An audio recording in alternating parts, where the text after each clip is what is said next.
Awesome. Come on out, guys. It's time for the review. Hey everybody, I hope you're having a good week. We are back with yet another Gundam Breaker Battlogue review. This time we're taking a look at the oh-so-edgy Gundam Astray red frame inversion. Looks like we've got some Sengoku stylings with the sword. We got the Dragoon pack on the back, which is nice. And advertisements to buy more toys on the other side. So let's see what she's got going on.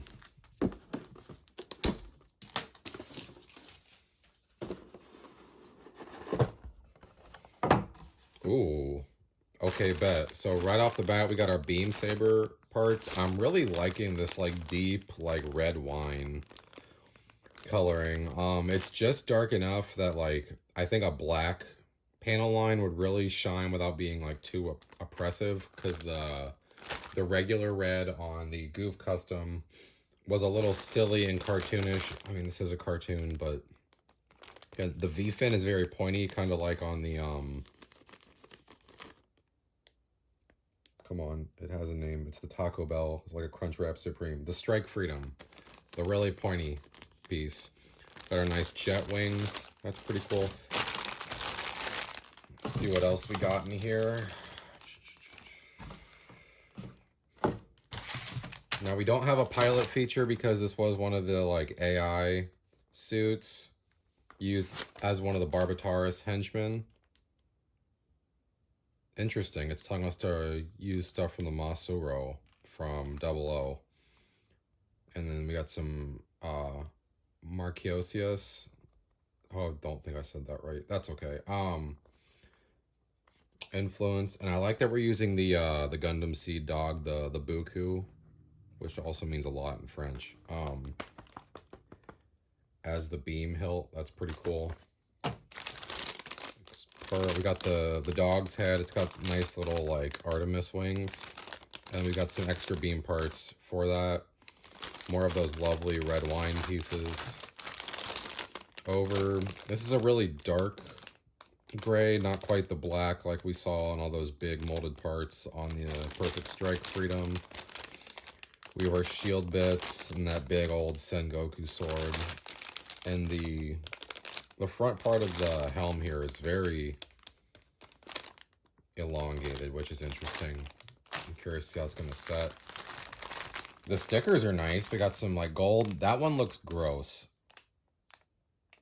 Ew. Folding that's going to suck. Calling it now. Matte black, like, don't really love her. But that's okay, because overall we got a lot of fun. We got some nice, like, gilded parts. Some light blue. Some really nice molded details on these parts. We have expressive hands, regular like gripping hands. That's nice. And then we have a nice light gray with some really good detailing on the feet. That edgy skull, chest piece to pop on, and the rest of our shield for some really good layering. This looks like, even though it's got a limited color scheme, it should be pretty fun. But don't take my word for it. Let's just build it. Alrighty, so now we're going to jump right into the build. The Astray red frame inversion. Very interesting. I haven't built any high-grade Astray kits yet, so a lot of this was very new to me. A lot of the parts on these runners for the main body, the trunk, and the limbs are undergated, which I personally really like. I feel like I can be a little more like whimsical and like flush with my cuts. And you don't see those stress marks as badly because you're cutting against the flush part that's going to hide. The shoulders are another part that are really nice. They actually have more of a socket and like rolling blade, like shoulder blade, that goes on the top, giving it more of a realistic like human feel when you're moving it. And the legs have lots of very nice details. I'm still not sure how I want to panel line this kit, but even just as it is with the black gray and these dark wine reds, I think that it is lovely enough. And the backpack isn't so big that you can't stand it up while attaching it. Moving on to the finished build, like I said, you can see lots of nice details on the shoulders, the legs, and the arms. That skull insignia on the chest There's also lots of fun. We have a clip for the shield on the back. The construction of the leg is really interesting, with that maroon part on the back being one long flat piece that connects and lays between either part, which is interesting. Next, we have our Sengoku style giant cleaving Gerbera straight katana. Again, this is where those shoulders that I talked about and these sockets for the arms have a lot of articulation, a lot of extra give, so you can really stretch to get these dynamic poses. There are a ton of stickers just for that sheath, and some of the stickers they use to wrap around to connect either side, and I don't really love they're using stickers for structural integrity. That doesn't seem wise. Now this pose surprised the hell out of me.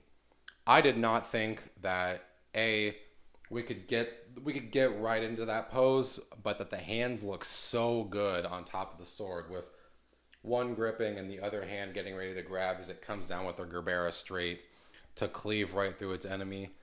This is absolutely stunning. And now I wish that I could play you Duel of Fates right now, because this guy is just Gundam Darth Maul with the Buku head, double-bladed lightsaber. Honestly, if you could choose between being a Skull Knight ninja and Darth Maul, why would you not?